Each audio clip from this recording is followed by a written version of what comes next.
article.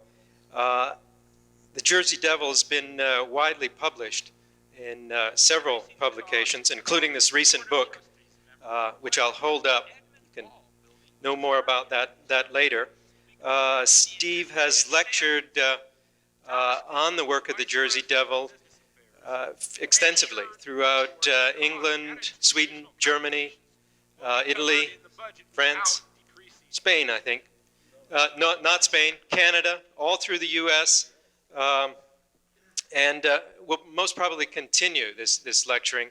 I think I can promise a very stimulating and entertaining lecture. I noticed some people in the balcony are taking notes for a speech class to discover lecturers' techniques, so it's probably a good one for that. Steve went to school in Princeton and drove his thesis away, and has been practicing a very creative form of design, build ever since. Continues to move from job site to job site. He's now in Florida, right next to the monkey jungle. He's come up here to give his fourth lecture at Ball State, which is, that shows you how good it is. Back here 4 times. So with that, I'll end my introduction and turn it over to Steve, who has not come here with his dogs, which he did in the first lecture, which was really nice too. So, Steve. How did you? Good. So this, what would you say? Well, I would put it this way with the knot. Okay. Yeah, it's more efficient. We're supposed to leave the connections. Okay, how's that? Switch the light off. Thank you, Art, and thank you all for coming. Art did mention that in addition to lecturing here 3 times, I taught here for 2 quarters. This would be 1981, 82, and it was the first place that I ever taught architecture. I've taught maybe at 3 or 4 other places. I can easily assure you it was the best place in terms of students. And I say that seriously. There seems to be some combination of the Midwestern work ethic and the kind of remoteness from the mainstream that breeds a certain amazing amount of individuality and creativity here at the school, and as well as also credit to Bob Fisher. When you get out of here, you seem to have the skills to go into a traditional office practice of architecture, if that's the way you choose. So today I was wandering around the studios trying to recapture a few old memories and see if that was still true about the students being so good. And I saw one poster that interested me. How's the volume? Is okay? Pretty good? Notes? It said, "Are you an architect?" You've seen this poster? It's in 2nd year. It said, "Identifying traits and characteristics." And it said, "Second only to God as far as creation goes." So, yeah, it was about a good time to bring out the tie, I think. I don't know if you can see that. To show you that we're not too short on ego either. I think this is part of the problem. I think it's part of the great part about architectural education in that, in that school tends to buy that image of the architect as a creative, highly principled individual. The poster that shows the guy with his shirt sleeves rolled up, you know, smoking a pipe and making great decisions on what buildings will be. And what we do here at architecture school, this school does it better than most, is produce a kind of a Renaissance type character that goes out equipped to completely design a building down to its last detail. And it turns out the profession is not really anxious for that kind of person. What's happening with the profession is that it's becoming much more specialized. Computers do a lot of the drawing. Professional model builders build the models, or they build enough of a model so that a professional photographer can photograph it and collage it into a skyline of Cincinnati or wherever it goes. And then a professional salesman in a Giorgio Armani suit goes to meet the client and sells it. And if it all goes well, then a professional specifier does the drawings, and somehow it gets involved in a fast-track construction process. And meanwhile, the architect is, is either giving lectures or flying on a plane to his next meeting with the client to sell some more of this stuff. And by the time it's built in 5 years, he's completely forgot the little thumbnail sketch that it originated from. It would be really hard for me to conceive of, say, something like Chartres Cathedral being built under the way we build buildings today. And this was evident to me also when I was in school. I had been a carpenter before I studied architecture, and after school, we thought it would be a good idea, since school is kind of a tremendously exciting experience, rather than kind of nosediving into an office where you're kind of drawing some window details. We thought it'd be a good idea if we could actually build some of our own ideas, and that way sort of extend our education. It was meant really just as an extension of our education, and it's turned out to be, as Art said, career has been 16 or 17 years, and we're still climbing around on scaffolds and putting on roofs and making people's dreams come true. And it's become apparent to me that, or at least for me, that the future of creative work lies in the hands of those who can build their own projects. And so what I'm going to show tonight is, this thing is amazing how I've got this snaggled around me, is it some of the work that we've built, the way that we build it, meaning process, and maybe give you some idea why, and then you can judge for yourself as to how good it is. Mostly to present some kind of an alternative to the straight line path that goes from school to office to practice, and show the small scale design build firm as a potential alternative form of architectural practice. So I'm ready for the images now. We can have the lights, and hopefully, what I see, it comes from some other place, doesn't it? Okay, I keep stepping on it. All right, you can see now. As Art mentioned, I work with a group called Jersey Devil. We're architects, artists, and inventors committed to the interdependence of design and construction.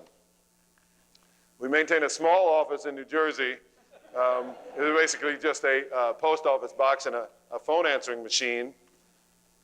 But we're highly itinerant, working out of wherever our commissions take us.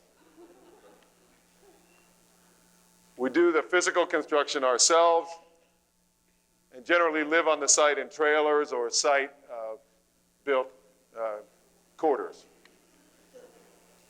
These are some of the first buildings that we built. In 1970, this is what we thought the future of architecture was going to be. Lightweight, air-supported buildings, easy on the pocketbook, easy on the landscape, very high in fantasy content, either like being in an enclosure that was the thinnest of possible skins between you and the outside, or hermetically sealed in a kind of an alien envelope.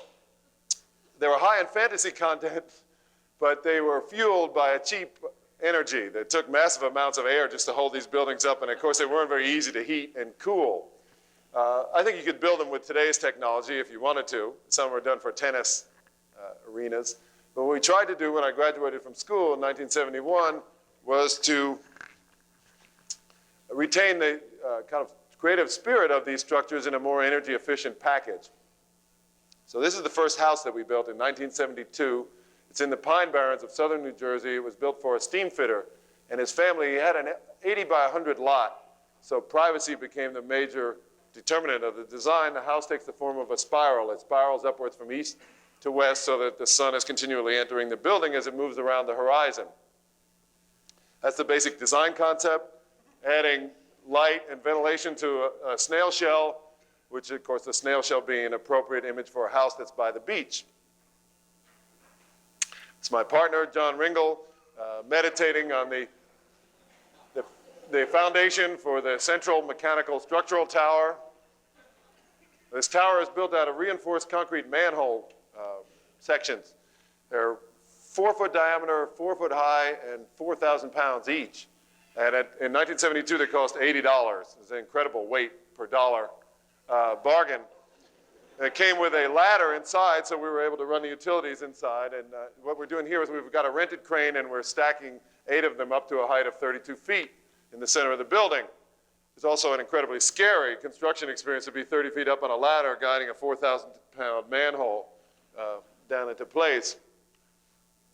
But we got the rainbow when we topped it out, which we took to be a positive omen to continue. The floor framing is radial around the column, and when sheathed in pine decking, acts like a large washer around a bolt, enables big cantilevers at the outboard edges. And the shells are framed with, these are laminated Gothic rafters that are, we have them in the Midwest too, used to build Gothic barns. And we ordered them in 6 different sizes, spiraled them around the column, sheathed it in tongue and groove red cedar, so when the outside of the building was closed in, the inside was complete, and the structural system became the dominant aesthetic theme of the interior. The way the thing is built influences the design. Not as always as apparent as it seems. The insulation is sprayed on the outside of the building. It's the most effective on the outside. I don't think we knew that, but I think it was a product of the fact we were just out of school and our education had left us without the knowledge of how to waterproof anything. So we figured if we just hitched this guy to the central column and he skittered around and sprayed 4 inches of foam, we were virtually watertight and super insulated. And it's true, it's like a refrigerator. It's very easy to heat and cool. The foam breaks down in the sunlight, so we troweled on a thin layer of cement stucco, the same color and texture as the beach sand. So you have this kind of soft, fantasy-like Walt Disney exterior in direct contrast to all that natural wood and concrete on the inside. This is another building from the same era, known as the Helmet House. It's built in New Hampshire on about 45 acres for a client who fancied himself as a kind of a Don Quixote type of character. One of his program requirements was that he wanted his guests to be somewhat ill at ease. So the house takes a kind of an aggressive form on the landscape. This is the south elevation. The site that he chose was a large granite rock outcropping, which lends a kind of organic quality to the interior. And it's built once again with these laminated, standard, off-the-shelf Gothic barn rafters. This time they're linked in pairs and tipped up over each other. Each level is self-scaffolding, like a huge slinky over the rock. And the secondary members are 2x4, so the exposed structure is not unlike a spider web, and it's sheathed in pre-painted white homosote, which is a building board made by grinding up old newspapers. So the structural system is once again exposed. The insulation is on the outside, several inches of closed cell polystyrene, and then a layer of chicken wire and a thin coat of ferro cement is used in the boat building industry. And the ferro cement is incredibly cheap, durable, and strong. You can smash this building with a sledgehammer. It just bounces off. This is the interior, which is rather non-standard and client-specific. It's the fireplace, which is your most basic hearth-like, primitive, caveman type of situation. Another requirement he had was no walls and doors. So when we got to the bathroom, you can see we achieved some visual privacy, but not a lot of acoustical or olfactory. And then there. And the shower is plumbed right into the rock to give a kind of a grotto-like effect, so you don't have to miss any dinner conversation while you're cleaning up. Oh, God. These are the stairs leading up to the second level. And finally, at the top, the master bedroom, where he saved a good deal of money by doing his own interior decorating. Okay. Oh, nice. That's a finished version, sitting in the woods. This is the first project which we actually received some national recognition for. The architectural magazines have never really picked it up, but Popular Science did something on it, and the National Enquirer gave it the Weird Homes Award in the Elvis Presley issue. I told you I'd mention Elvis Presley.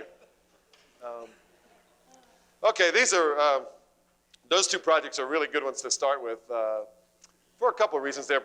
We did them when we were right out of school. We were awfully green. We were not particularly proficient either at design or construction, but we were learning on the job, and the work has a kind of they're like cartoons of buildings. They're almost like habitable roofs. They show an obsession with how things are made. They're a lot like folk architecture or folk art.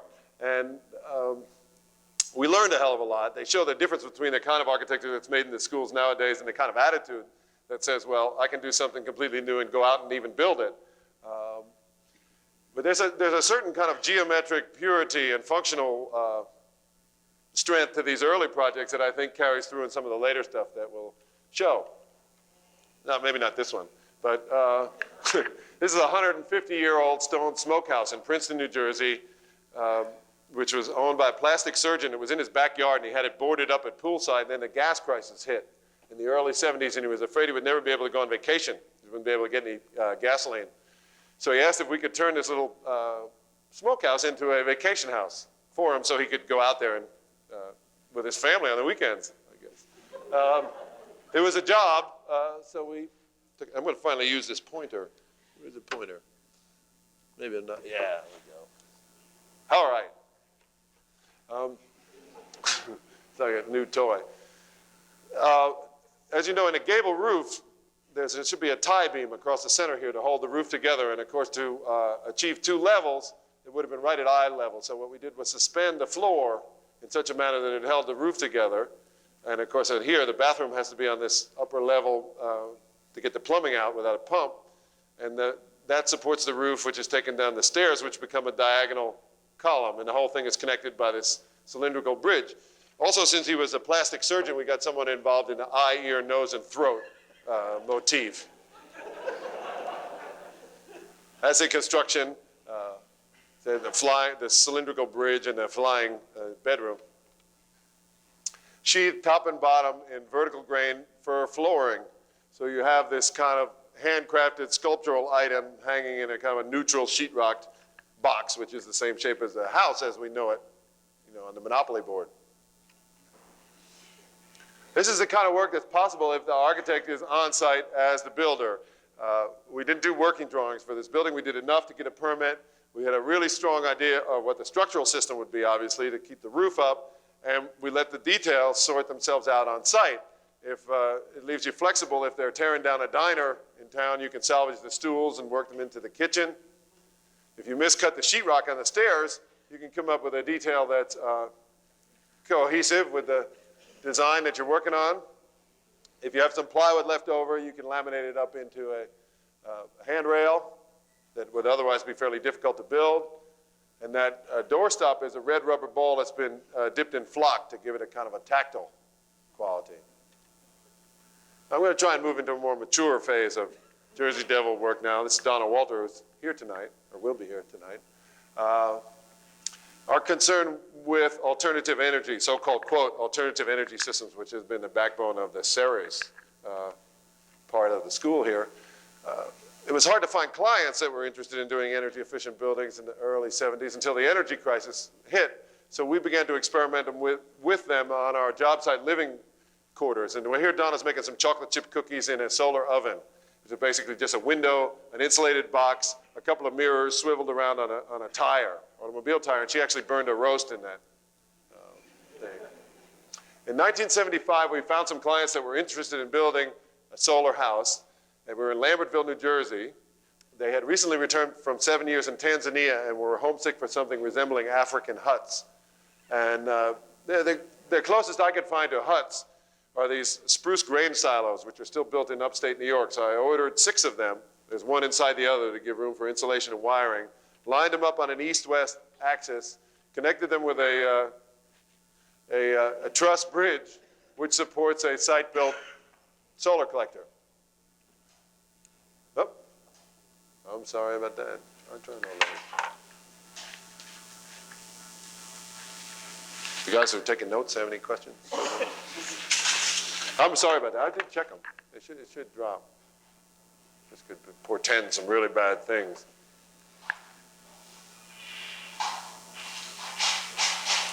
No, you just take a knife and stick it in there. We've seen that. Yeah. I could flick them. There we go. Perfect. Sorry about that. The plan, that's all it was, we were waiting for. The first drawing of the evening, right?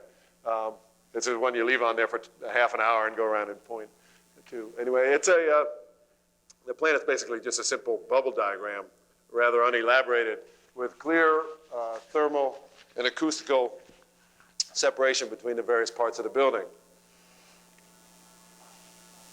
We took the silos and split them apart by 4 feet and ran a 4-foot by 90-foot 2-story slot down the center, which gives you, of course, circulation, ventilation, and daylighting, and keeps the rooms from becoming kind of rigid circles and gives them a kind of a direction. There's a north elevation closed to protect it from the wind, less windows. There's a foil face rigid insulation which goes up in the truss. In the wintertime, gives it a kind of a Tudor appearance and reflects the low winter sun into the building and blocks heat loss on the north. In the other seasons of the year, the house is more transparent both to the light and to the breezes. In 1975, you couldn't, can I focus that? Yeah. Couldn't buy a solar collector. So we knew what we were building wasn't going to be the last word in technology, but it's separate from the building. In fact, it's kind of a symbolic thing, uniting the three cylinders. It faces in the right direction. It has access via this walkway reflector, and from the back, so when photovoltaics or any other solution becomes cost effective, then this house can update itself without tearing off the roof and making the inhabitants uncomfortable. Some notion of the interior. The architects provide the exposed structure and mechanical systems, and the clients provide the antiques and the rustic lifestyle. These are the airlock entries between the silos, recycled doors, subway-type lamps, curved plexiglass side lights, and the wooden handle on that sliding door is just a simple mahogany mason's float. The house itself is a pretty simple diagram, 3 cylinders connected by a bridge at the top, and as such is not very site-specific. So we have a series of bridges, ramps, and decks that we designed and built right at the site, which relate to special boulders, trees, and places in which people approach the building and make it more site-specific. This ramp comes out of the east end of the building and goes out towards the garden and the woodshed, so you can take a wheelbarrow load of either firewood or produce up and wheel it right into the building. It also shows that the woods is a pretty good place to build a solar building. When the leaves are off the trees and the snow is on the ground, there's a lot of available sunlight both for heating and daylighting. And in the summertime, when you want the shade, you have it because the leaves are back on the trees. This is one of the entry elevations. The lower level is weathering and kind of blending back into the site, and the top part is still sort of crisp and high technical looking.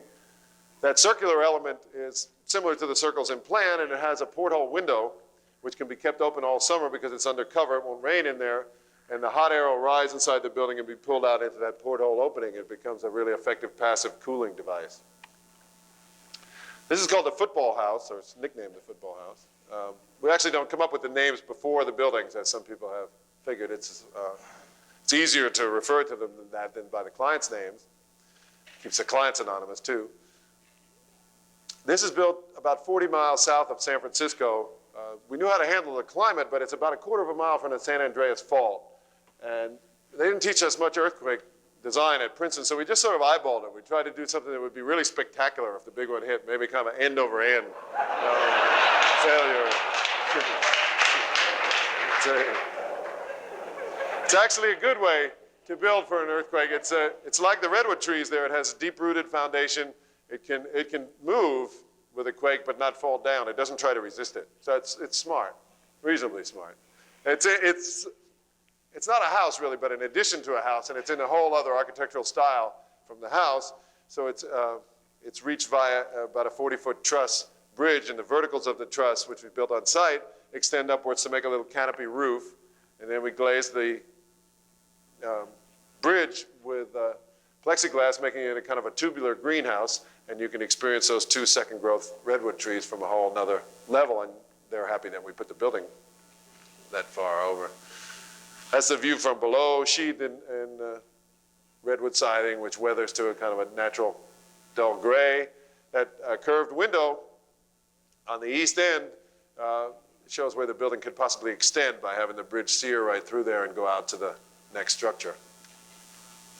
This site is about 5 miles away. The microclimate is entirely different. It's about 1,000 feet higher.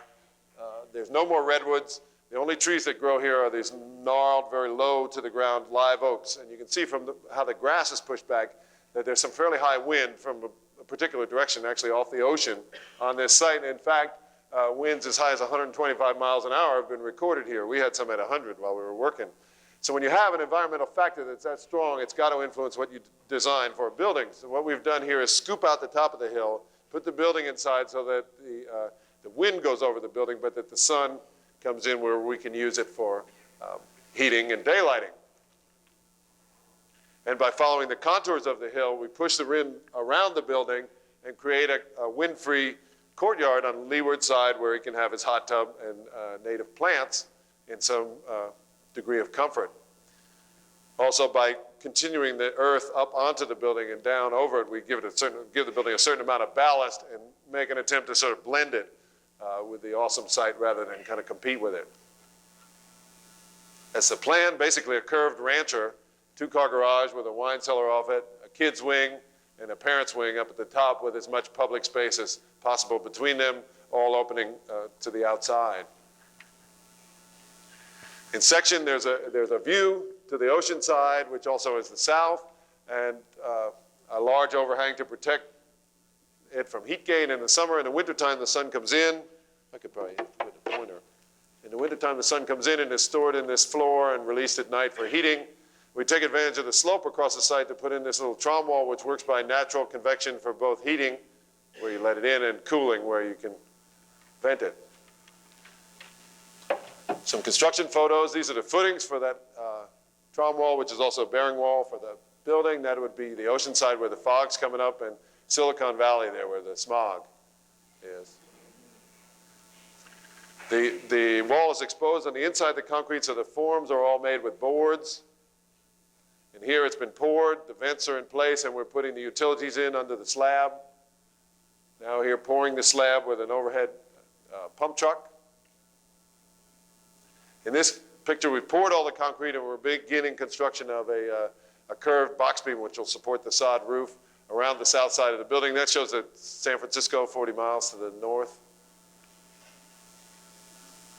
The roof is built out of truss joists. They're a warehouse product, and this is a standard section that I found in their catalog. It's a lenticular, shaped a lot like a lens. You give them the span and the load and how fat you want it in the middle, and then a computer designs the truss, and a machine builds it. And then it ship it out to the site, and you put them up in an afternoon. And so we have a shape that's very strong relative to the wind. It's like a curved airplane wing, and it's a sympathetic form to the rolling hills of the area. While we're putting the sheathing on the roof, we're also putting the veneer on the building. The concrete is exposed on the inside, and then there's insulation. Concrete is a great structural material, but a pretty poor insulator. And so the choice was to leave it exposed on the inside, insulate outside, and then put more thermal mass of stone from the site on the outside, so we have the ideal thermal cross-section, thermal mass on both sides of the insulation.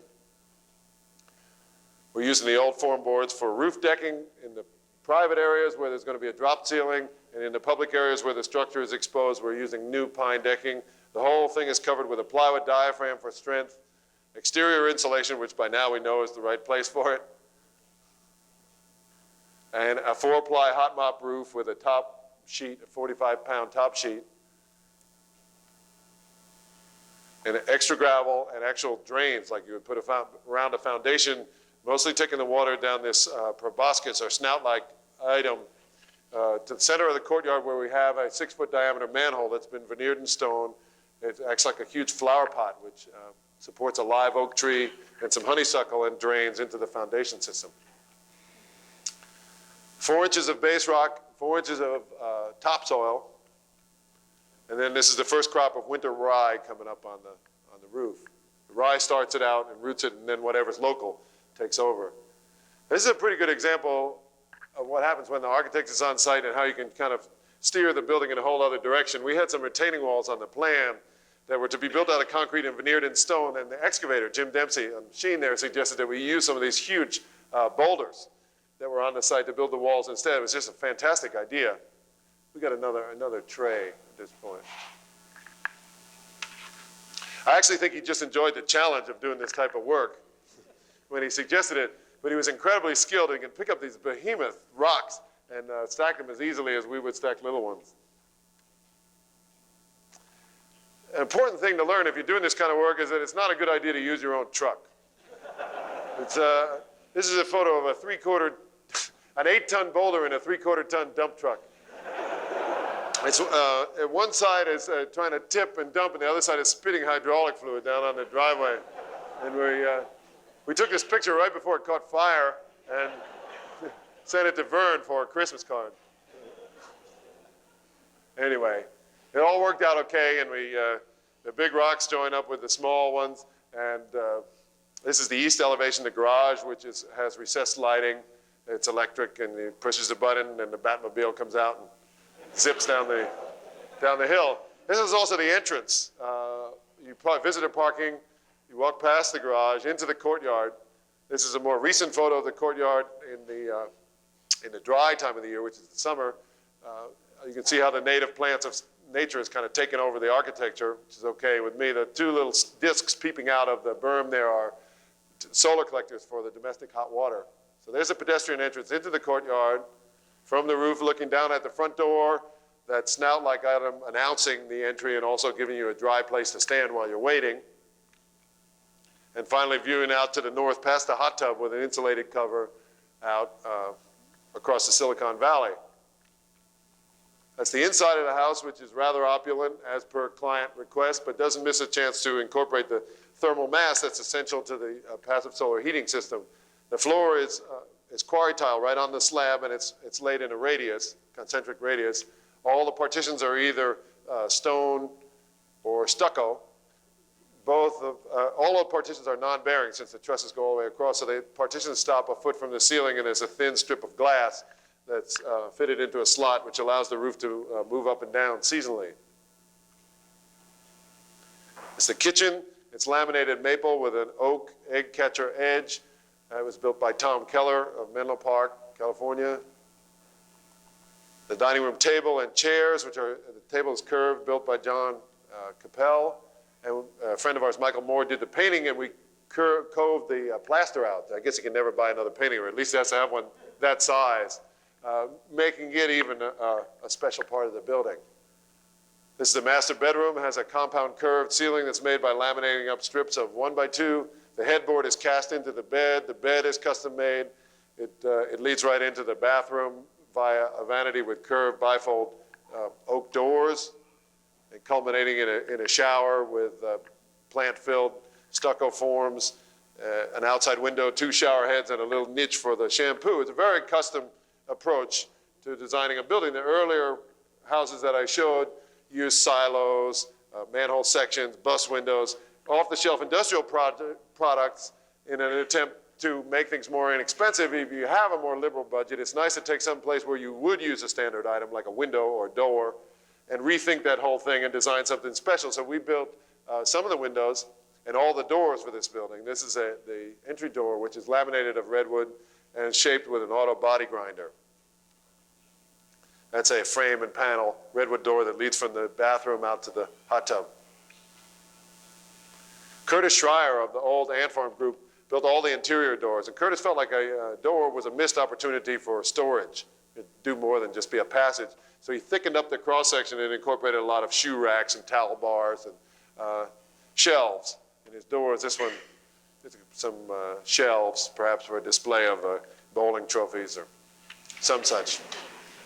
Curtis built all the hardware for his doors as well, unhappy with what he found in the Kwikset catalog. This model features a wood spring. Let's see what we got.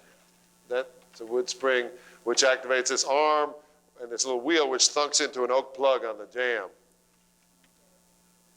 Jim Adamson, one of my partners in Jersey Devil, is a talented electrician and lighting designer, did all the wiring for the house and built a lot of the fixtures. This is a prototype for the kitchen. It has 2 work outlets and a flexible light source. These are, of course, terracotta flower pots. They incorporate some thermal mass, and they have an incredibly warm glow due to the color of the fixture, and they're pretty inexpensive. I forget at Ball State, but at most architecture schools, they spend about 20 minutes on lighting, right? It's handled in one lecture. Guy comes in and a consultant. I'm sure here it's maybe more, but it's a big mistake because it's really critical. Both daylighting and artificial lighting can either make or break a building. And so I'm going to give you, man, not 20, I'll give you 2 minutes here. The guide rule that we go by is not to see the source of the light, but to see the light at surface. So what you have here is a recessed light that follows the structure around the building. Now, there are times when you break the rule and you want to see the source, and if you want to see the source, you should make art out of it. In this case, there was going to be a closet here, and we boomed the closet, and Jim still had to get his lighting out to the courtyard, so he used an exposed conduit and a bus duct to make a console, and then he has these night lights combination glove warmers attached to it. This is a stovepipe with an air diffuser. This is inside of a concrete culvert that's been cast in the wall, a backlit foam Nerf ball with some gooseneck material and a canister, stuffed canister. This is all done with Christmas tree lights up in the clerestory. So if you remember the nighttime shot I had of the inflatable building we built in 1970, the fantasy of the 70s is closer to reality, or the fantasy of the 60s is closer to reality than the 70s, excuse me. You can live in a lantern or almost be outside if you glaze the building with insulated glass, orient the glass properly, shade it with overhangs, use thermal mass construction, all this kind of boring technical stuff, which is not your favorite thing in school, but after you get out, it enables you to realize a lot of the fantasies that you have. This is the required sunset shot, which is on the cover of the Jersey Devil Design Build book, which Art held up in his introduction, and I actually have a few copies of it here that I sell at it costs the only ad for it you're going to have tonight, and I'll sign them. I'll be available afterward. I hate to boost it like that, but it's going to be. This is an aerial photo showing how the project nestles into that hilltop. It shows the guest parking and the walk into the courtyard. And from view from the north, and kind of flying away from this California fantasy land back to reality. This is a $60,000 tract house which we built in a place called Colorado City, Colorado, in 1980. We built the one in the foreground. It's actually, there's maybe about 700 lots in that photo. And what they do is they show pictures of those mountains on television, and they sell all the lots in the foreground. We're actually the second people to build in that community. The first guy built a more traditional house. We're on a little cul-de-sac, and we have an awesome responsibility as to what the form of the buildings are going to be in that community. Colorado City is downstream from Rocky Flats, where our government builds plutonium triggers for hydrogen bombs. And it's a scene of these bizarre cattle mutilations. Do you know anything about those? If you read the Inquirer, you'll know about them. It was in the issue that we were in. What they do is they find the dead cattle surgically disemboweled, and there's no tracks or sign of predators, and they're sure that it's the work of extraterrestrials, and that plus all these meteor showers that they see. Everybody has seen UFOs. So there's a strong belief in UFOs, which gave us some really rich imagery to work with for the area. That combined with the fact that both of our clients were avid amateur pilots and wanted their house to express their interest in aviation. So that's it. You see, we're working on a very small lot, which fortunately sloped towards the southwest. And so the house became almost diagrammatic in the shape of the lot. That N62FL is his pilot's call number. So, of course, the house is recognizable from the air when he flies over it. It's pretty much of a solar diagram. It's wide on the south and tight on the north, and it's earth sheltered on that side to protect it from the winds and storms. It's fairly small. It's 1,200 square feet, and it's all one room.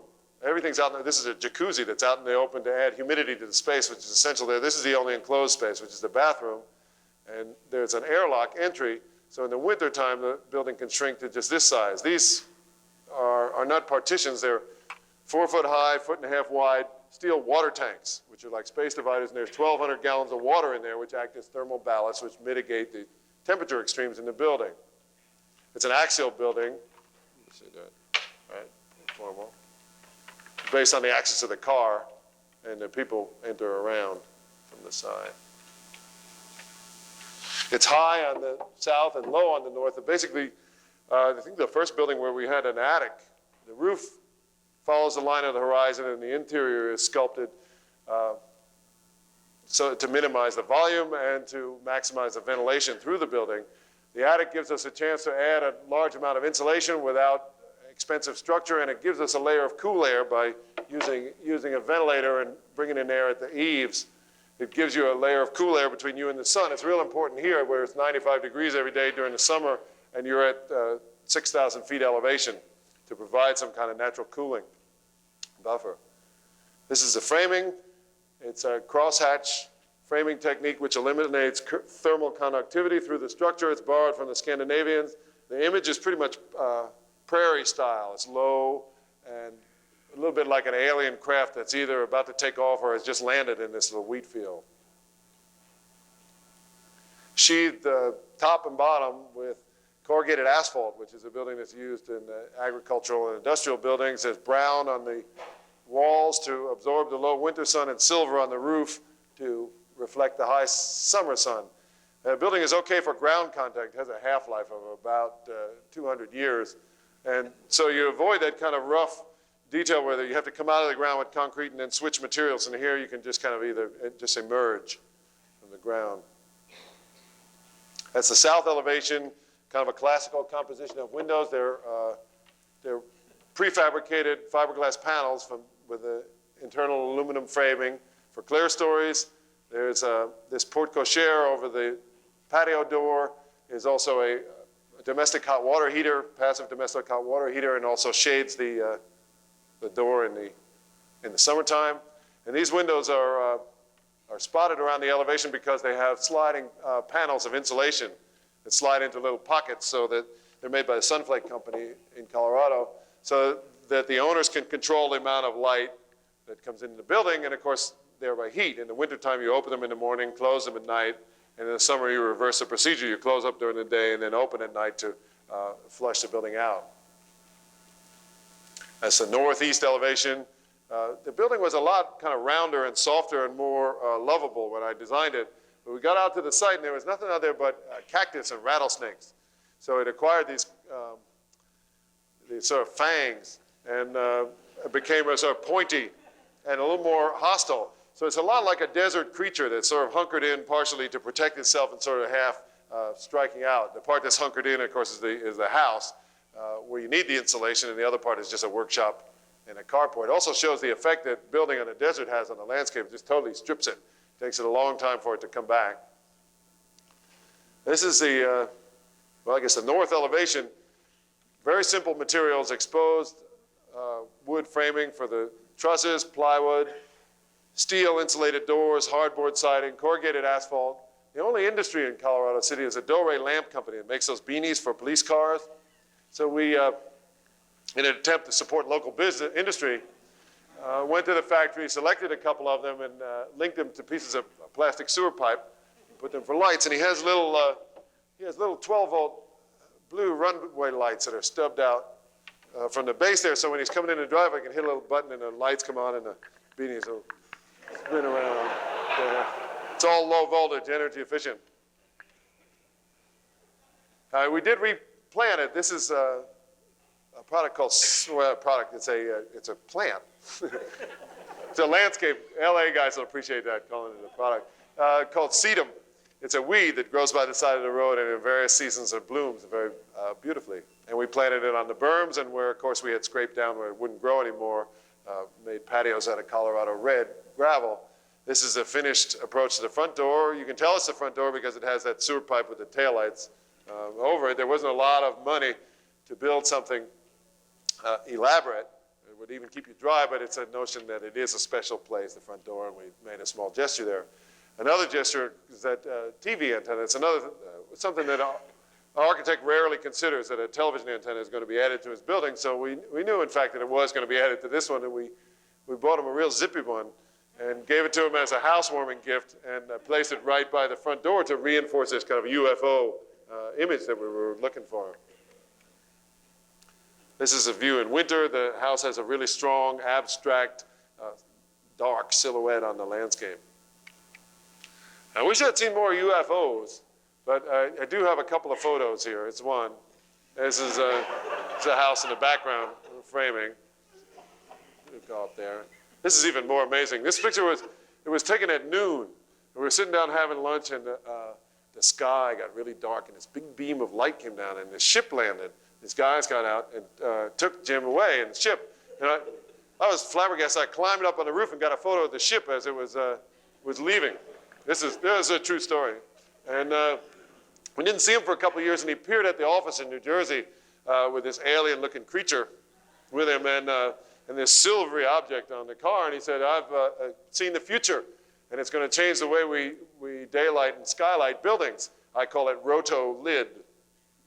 Now, of course, since there wasn't any roto-lids in use on this planet, Jim was able to obtain a patent for this device. This is how it works. Imagine, if you will, a monitor skylight glazed on the north and the south. On a winter, inside the skylight would be a curved, reflective skin, insulated panel that revolved to one of three positions. I could probably use a pointer. Revolved in here. It would be counterweighted and pivoted in the center. On a winter day, a photocell would tell it to automatically open, and it would open to this position where this curved belly would spread daylight and heat, of course, evenly throughout the building. At night, it would close and retain the heat that had been gained during the day. In the summer, it would move to the third position, where it would block the south sun and let in north light, which is reflected light without heat, and also trigger a heat-sensitive vent, so you have heat, light, and ventilation all in one package. Now, Jim got a small grant from the Department of Energy. We almost had it here at Ball State, actually, to test it, and built a prototype, which kind of languished in a barn in Princeton, New Jersey, until we got an opportunity to use it on this complex of buildings, which we just completed in Virginia last year. This is the gatehouse, and here's the prototype being lifted by crane on top of the building. The gatehouse is basically the caretaker's house is a one-room caretaker's apartment on top of a shop, one-car garage. It uses the same materials as the rest of the complex. This is the south elevation, sort of generously glazed. Clear, vertical grain cedar siding and turn-coated stainless steel roof and fascia. This is the north elevation, more streamlined to protect it from the wind. The image is a bit like a sentinel hovering over the driveway to protect the inhabitants. It's a caretaker's job. That's the inside of the caretaker's house with the roto-lid in the open position and some roto lights. There's an early sketch of what the project would look like. The approach is from below, from the main house, around to the gatehouse. And this is in the early scheme, the building was literally a gate, and the building that I just showed you replaced it. And the guests would park on a parking deck and enter via a bridge which runs north-south. And the owners would drive around back to the east and park the car in the garage. The main house runs east-west and is crowned by a row of 7 16-foot rotolids. And basically at the crossing of the cardinal points, there's a stairway that goes up and a bridge goes to the east, to the kids' wing, to the west, to the parents' wing, and that continues, it does continues on the second floor out to the guest house past the pool. So you have a kind of a private side, which is earth sheltered, and a public side. Oh, excuse me, the other way around. Public side, private side. Got it tonight. Yeah, that'll do it. That's an airbrushed image of what it could look like, either like a runaway diner or maybe a early space shuttle. And finally, a scale model which shows the corbelled concrete base, continuous stainless steel roof with the rotolids, and then this kind of variegated, non-bearing wood structure in between, a lot like a hero sandwich. And in fact, the model was built at 8th scale, which is approximately the proportions of a hoagie sandwich. And it looked so much like it that it acquired that nickname, which has never been able to shake. Here's some construction photos. This is a concrete truck kind of hanging on the edge of the cliff here, pouring the base for the corbelled foundation. The corbels were cast on the site in concentric rings, stacked with a crane, temporarily welded together, heavily reinforced, and then a thick mix of concrete was poured inside, much like a swimming pool, and troweled into place. The precast sections were left in place. What we're doing here is shoring for the cantilever deck. This is the reinforcing for the cantilever deck. and finally pouring it with a big bucket crane. This is with the form stripped, and a black and white photo showing the lighting from below gives you kind of a close encounters hit when you come up the driveway. The roof is a steel frame, and it's independent from the rest of the building. It's put up first. It was made in New Jersey. It's basically bowstring trusses on 20-foot centers, cantilevering 14 feet from columns. And that thing that looks a bit like a hay rake is for the built-in gutter. The secondary framing are wood trusses. What we did was attach 2x8s to the steel trusses, called in a crane, and put all these 20-foot wooden steel trusses in the morning. That's the setup. There's the concrete base, the free-floating roof, and the kind of non-structural middle section. And we had them stack sheets of plywood along the roof, big stacks of plywood, and we were able to, in the afternoon, or at least by sundown, and with the help of a lot of friends and some power nailers, get the building closed in. So we had this big roof over our heads, and we were working against, of course, the weather, and we didn't miss any time in the fall building all this kind of complicated stuff that took place underneath, which was non-bearing. We also began construction of a large Rumford fireplace that runs through the entire building. The fireplace is veneered in this Pennsylvania stone. I went over to the quarry to select the rock that we would use on the fireplace, and I had some pictures of Frank Lloyd Wright stonework, and I showed them to the quarryman, and he said, "Oh yeah, you'll need the falling water package." So he sent over a lot of little kind of thin horizontal stones and put them up with the poor man's Frank Lloyd Wright veneer. Instead, it came up to the curve where it goes sort of Frank Lloyd Wright on LSD. There. All right, so when we got the building closed in, we've got plastic over the skylight, but you can see it's not real warm in there. And what we're doing is inserting glass block panels in the floor so that the light from the skylight will go down to the lower level. This building also has a big sheltering roof for the weather, and then it's sculpted on the inside. And this is, of course, because there are many ducts. There's 6 water source heat pumps that heat and cool the building, and it required a lot of mechanical equipment. There's built-in stereo and vacuum cleaner and everything, so we needed an attic. And this building is about daylight, so what happens is that, excuse me, from the central skylight, the building cascades down in increasing size vaults, which filter the light into the building, and it intersects with these vertical cylinders to create these kind of helical beams. Now, the cylindrical theme extends to the bridges, which are also tubular in cross-section. Meanwhile, out on the west end, we're building the master bedroom, which cantilevers even further yet, and a large kind of look ma, no hands type scaffold which enabled us to complete the end condition on the roof. The roof, soffit, and fascia, all the parts that wear out quickest on a building, are sheathed in turn-coated stainless steel in a standing seam, and the standing seam allows for expansion, and it's an old technology that's been brought up to date by use of electric seamers. Okay, I got one more roll here. The skylight sections were made in Garland, Texas by Naturalite, shipped up, stacked with a crane, and then glazed on site with 2 layers of acrylic plastic. And when the weather broke, we moved outside to do the siding and gave the trades a chance to wire, plumb, and install the various subsystems. And the siding we chose was clear cedar, and it's bevel siding.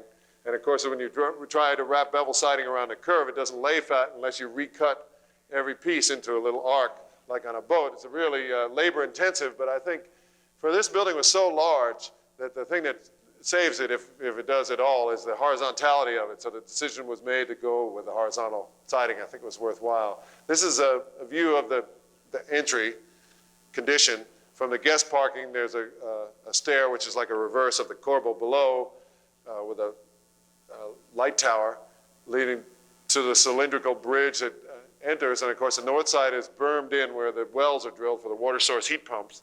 and has very few windows. The kids' bedrooms on the second floor on the north side have windows that are scooped out towards the northeast to catch a little morning sun, to protect them from the wind, and to give the building a kind of streamlined directionality. The south side is extensively glazed. All the glazing is heat mirror in mahogany frames. The roof is ventilated by these mahogany intake louvers, which are protected under the big stainless steel roof. And the bridge continues out through the building to the third building on the site, which is the guest house, which connects to the pool level by means of an outside stair. The guest house has got a cabana, which relates to the pool on the lower level, and a guest apartment upstairs with a kind of a 360-degree deck in that arc form, which culminates in a big corbelled widow's walk, which views out over to the west. That's an overview of the whole complex and the pool. Oh, I'm sorry. Those should work. I try them all at home.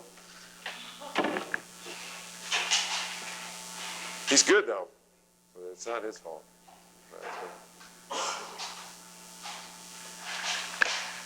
All right, pretty good.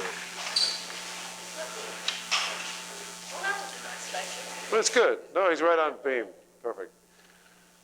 Thank you. That's an aerial photo showing showing the driveway winding underneath the building, coming up to the gatehouse. The bridge is running north-south, the building east-west. South elevation, where the pool's been closed off with a picket fence. We're beginning the landscaping, and in this photo, the rotolid panels have been installed in the skylight. Southeast, under construction, showing the garage, a family elevation in the berm, and the view from down in the driveway of the west end. This is the second winter. It's a long job. We moved inside again to build all the interior components for the structure. Here the crew is laminating up a mahogany window seat that runs around the south side of the building. We sheetrocked everything that was vertical or horizontal, and everything that was curved in section and sheathed in tongue and groove cedar. And then green carpet, cylindrical metal, light fixtures, laminated mahogany handrails, and of course a metal rotolid completes the palette of materials on the interior. Now, at this time, a lot of our friends, artisans that are, worked on former projects, began to arrive to build specialty items for the interior. This is Charlie Farry, who is a farrier from Washington, D.C., built these fireplace doors and andirons and the tools for the fireplace. Tom Galbraith from New Hope, Pennsylvania, built the front door out of two large book-matched slabs of oak, and Charlie built the hardware out of brass. That porthole looks into a 450-gallon saltwater aquarium, which is behind the bar, which was built by Doug Herr from Boone, North Carolina. Doug built the bars in the form of a spiral, and he built the verticals out of ebonized mahogany with speed ports cut into it, and did the tops in tapered laminations of maple, which culminate in a carved maple chambered nautilus form. And those little accent lines are out of Paduke wood. Charlie built some bar stools out of iron in a kind of a seaweed motif, and Doug made the tops for them. This is a view from the seating pit in front of the fireplace. It's one of the few bars that you can become really disoriented without even having a drink. Tom Lucky came from Connecticut to build the stairway. Tom felt like the stairs ought to be a cylinder too, and this is 9 foot 6 inch diameter, 2 plies of plywood for each tread. I think each level, he's got 16 levels, I believe, and you can walk through it. There's Tom inserting carpet on the area that you'll walk. He's basically got plywood for strength, cardboard for walkability, or I'm sorry, carpet. I'm really weak tonight on these associations. That shows the stair spiraling down into the living room. That's a plan view showing that you can actually walk it, because it's not readily apparent from here that you can. Actually, it's got a landing. You come down to this here is a landing, and you can sneak down these back stairs to the kitchen or make a kind of a grand entrance into the living room. I think a 9-foot 6-inch diameter stair is usually a pretty bulky item to deal with in a house. And this one is just incredibly delicate and light, in fact, transparent in many ways. It's really a beautiful sculptural thing. At the top of the stair, built into the handrail, is the lighting controls for the main space. And then one of the cylinders has been glassed in with curved glass and a curved glass sliding door, and has become the library, which is fitted out in oak and green formica by Leon Barth, who runs the architecture lab at Princeton University. This is a view down the, excuse me, down the girls' wing, showing the glass block. Yeah, thanks, Art. Showing the glass block floor and planters. There's so much great daylight from that rotolid that we're able to support a large amount of plant life, and all that's accessible from the lofts in each girl's bedroom. There's 4 sort of matching bedrooms. And that's the floor below the glass block, and it's used as a gallery. Actually, it's just an entrance, the back entrance to the house. And those paintings are lit with, that's gallery-style lighting. Supposedly, there's no shadow. You do that. We'll go back. Anyway, actually, if you look down the hall there, you're looking through the stairs to the fireplace. This is the fireplace, and there's leather built-in seating in a little laminated area that we built on site. Boy, excuse me. Windows on the south, art on the north. This is the window seat moving around, heading out to the end of the cantilever. At this point, the ceiling steps down in concentric rings with recessed neon cove lighting.